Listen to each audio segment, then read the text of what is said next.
नमस्कार मोर दर्शक बंधु जय जगन्नाथ।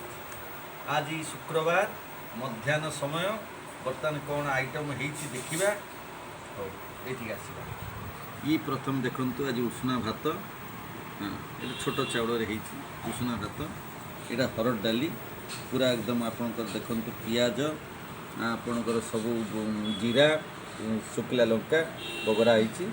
हाँ तापर पोटल भजा टी अच्छी बैगण भजा टी अच्छी कांकड़ भजा अच्छी आलू भजा अच्छी एवं एठी अच्छी सालाड।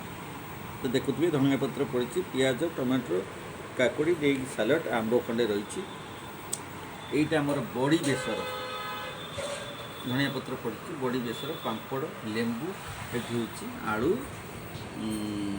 चकटा आलू आलू चकटा तेणु एतिक आयोजन भितर आज आयोजन करा आपण मानक केमिति लागिला लाइक करेंगे सब्सक्राइब करेंगे कमेंट देवे एतिक मु भोजन आरंभ करी। जय जगन्नाथ।